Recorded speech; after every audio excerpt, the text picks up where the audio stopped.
Continuamos en Encuentro de Negocios. Bienvenidos a un video más para YouTube y para podcast. Está con nosotros Priscila Cornejo. Ella forma parte de, el capítulo universitario de Coparmex en la Universidad de Michoacana. Priscila, gracias por estar con nosotros en el programa, como siempre. Brian, al contrario, muchísimas gracias por invitarme después de una semana sin grabar, pero hoy vamos a hablar de un gran tema. Platícanos, ¿de qué nos vas a hablar el día de hoy? Hoy vamos a hablar del crecimiento económico de México en tiempos de crisis. Es un periodo peligroso de alguna manera. Todo 2020 y todo 2021 se tienen ahí unos pronósticos nada esperanzadores. Sí, el tema de la economía, el crecimiento, el que se estanquen las economías, es un tema que pues tiene a todos los analistas en perspectiva y en total certidumbre. Hay casos como el de China que están presentando una recuperación después del segundo trimestre de este año, que pues se habla de algo muy bueno porque quiere decir que la recuperación viene en V y que la economía está repuntando después de mantenerse paralizada por mucho tiempo. Y la verdad es que China ha sido ejemplo de la potencia que es, ha tenido una recuperación muy favorable, no como se esperaba antes de toda esta crisis, pero sí se ha ido recuperando. Veamos el ejemplo de Huawei, que representa un ingreso muy grande. Hay otras empresas que han tenido pues ahí un juego muy importante para China, han tenido estrategias para recuperar la economía. Se habla de que la población china tiene ahí varias estrategias para combatir toda esta crisis, sobre el ahorro, sobre los bonos. Para China ha sido muy favorecedor. Caso contrario con México, que si pudiéramos hablar de esa comparación en México, se hablaba al principio de todo esto de una caída del 3.5, actualmente hablamos de una caída del 8.5 y para 2021 del 13.5, 14%. O sea, estamos hablando de una caída al abismo.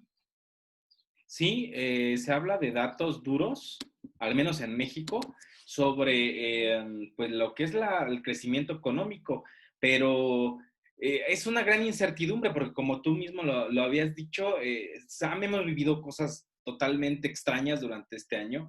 Todavía no se acaba este año y seguramente van a venir diferentes situaciones que vamos a ir conociendo.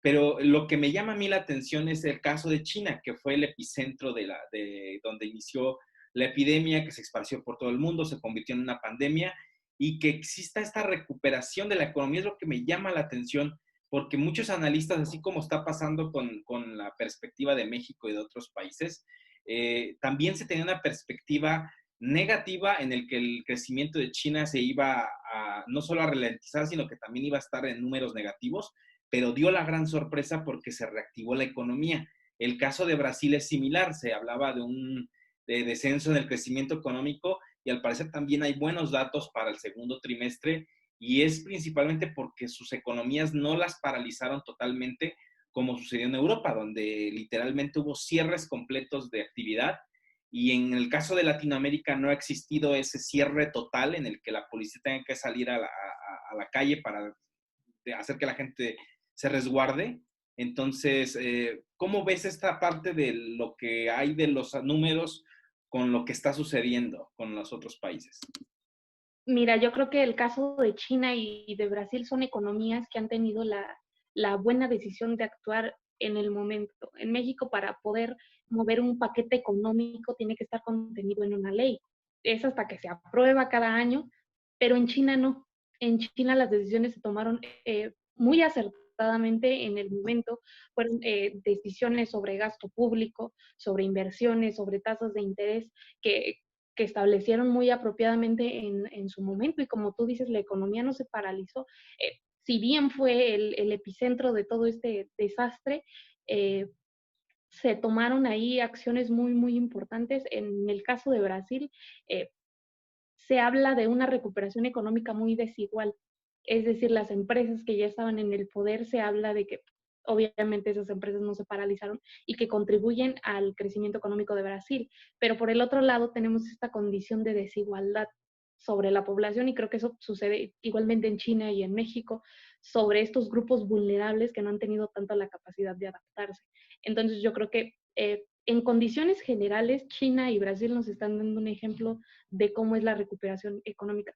Yo creo que si nos regresamos un poquito atrás, cuando fue la crisis de Grecia, vimos cómo esa crisis tambaleó al mundo entero. Entonces, si una potencia tan grande como China empezara a tambalear, inmediatamente nos afectaría. Nosotros recordemos que tenemos un tratado de libre comercio con China, igualmente con Estados Unidos. Hay estos dichos populares de que si Estados Unidos se enferma, México se muere.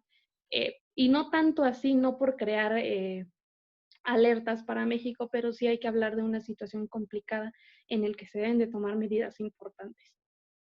Sí, y bueno, a pesar de que, bueno, de lo que estamos viviendo, esperar a una recuperación en México, ahora sí que es como una incógnita saber si verdaderamente va a suceder en el corto plazo o no.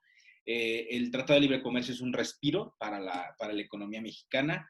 Y el dato curioso es que, bueno, a pesar de que en China no hay datos exactos de cuántas muertes hubo por el virus, cuántos contagiados verdaderamente hubo, porque es una dictadura comunista en la que los datos son sumamente herméticos.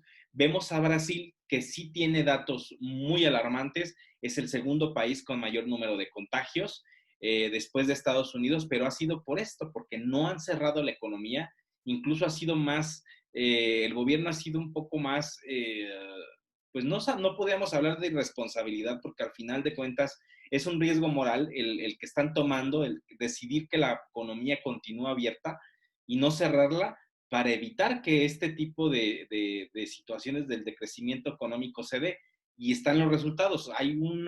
Ahora sí que es el ejemplo del riesgo moral del que hablábamos en otras ocasiones, en el que Brasil tomó la decisión de dejar abierta la economía a costa de a lo mejor la salud de sus ciudadanos. Es complicado, si comparamos el caso de Brasil con Estados Unidos, que Estados Unidos sí decidió cerrar fronteras, por ejemplo, con México, dejó de recibir productos como el aguacate, como los jitomates, que eso impactó directamente a México. Brasil, como tú dices, decidió abrir fronteras y que pase lo que tenga que pasar. Era algo de lo que se le pedía al presidente Andrés Manuel López Obrador, que cerrara fronteras, que se hiciera un corte tajante en cuanto a importaciones y exportaciones, pero vemos las dos figuras dentro de la balanza. Lo que pasó cuando se dejaron las fronteras abiertas en el caso de Brasil y cuando definitivamente se cerraron las fronteras, como es el caso de Estados Unidos. Creo que es el costo moral, ya lo habíamos platicado en otras ocasiones de estas estrategias, pero como te digo, en el caso de Brasil, los grupos vulnerables lo vimos en el Mundial de Fútbol, con estadios impecables, pero a un costo de marginación muy alto sobre la población. Hay que hablar de estos cinturones de miseria que son los principalmente afectados. Había reportajes que hablaban sobre cuerpos tirados en la calle, que no quiero tocarlo porque suena muy alarmista, pero era una realidad que vivían los brasileños. O sea, si bien su caída económica no fue brutal como en el caso de México, pero en condiciones de salud y de los índices de mortalidad, sí fueron bastante alarmantes. Así es pues ahora sí que es un dilema al que se están enfrentando varios gobiernos, lo hemos hablado aquí, creo que al final del camino los gobiernos van a decidir por aperturar las economías a costa de la salud de los ciudadanos. Creo que incluso hasta los ciudadanos están a favor de ello, de que la economía continúe abierta, seguramente sectores que no son tan vulnerables a la economía o que no aportan tanto, digámoslo, al movimiento económico, tal vez como es el suspender clases o mantener las clases en otra modalidad y que no se aperture las clases en todo el país, pudiera ser como que el último sector que pudiera reintegrarse a las actividades de la economía, pero todos los demás seguramente estarán abiertos, las manufactureras, el sector turístico, el sector de servicios seguramente seguirá trabajando de manera normal, porque es eso, o caer en un cierre de actividades que nos lleve a una profunda depresión económica, porque ya estamos en un proceso de recesión, pero el que se paralice la economía nos va a llevar a una depresión económica que puede tardar tiempo en nuevamente recuperarse, como está pasando con otros países, China o Brasil, en el que ya está repuntando porque sus economías pues no pararon, pero bueno, a costa de ello hay millones de contagios en sus países, pero la economía sigue su curso. Hay sectores muy afectados que se han cuidado mucho, al menos en México, por ejemplo, el sector agrícola, el sector ganadero. Si bien no puedes exportar, ¿qué pasa con toda esa cantidad de alimentos que no puedes exportar a Estados Unidos, que no puedes exportar a China? Es un costo muy alto el hecho de cerrar una economía, pero eso lo equiparábamos desde la plática pasada, la cantidad de muertos que hay por esta enfermedad y la cantidad de recursos que se tiran, que se destruyen y que esto impacta directamente en el crecimiento de los países. Para México, yo creo que el sector agrícola y ganadero ha sido un punto muy delicado que se ha tratado de proteger de múltiples formas. Por ejemplo, los apoyos hacia el campo están llegando de manera anticipada, incluso han tenido incrementos para propiciar que estos sectores económicos primarios, que son los más sensibles, pues no se destruyan. Por ejemplo, en el Tratado de Libre Comercio estaba checando precisamente que es uno de los puntos que se detallaron y que se les puso como un candadito ahí, en el que pese a la crisis, pese a este episodio, el tratado va a propiciar que las relaciones entre Estados Unidos, México y Canadá sigan precisamente para proteger el sector agrícola, el sector ganadero, la industria extractiva. La verdad es que se está haciendo un gran trabajo, pero creo yo que va a necesitar más que un buen trabajo, va a ser un paquete de estrategias muy grande el que se va a necesitar para poder levantar a México. Los expertos hablan de 20 años para recuperarse de esta recesión económica. Sí, datos interesantes y de cierta forma, pues alarmantes hasta cierto punto, pero veremos qué sucede en los próximos meses con la economía de México y del mundo. Priscila, te agradezco que nos hayas acompañado hoy. ¿Dónde los pueden seguir en redes sociales?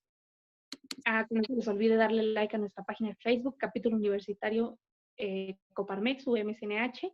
Estamos en Facebook y ahí subimos todos los eventos que tenemos. Igual el que guste puede contactarse contigo, conmigo, si me lo permites, para nuestros eventos.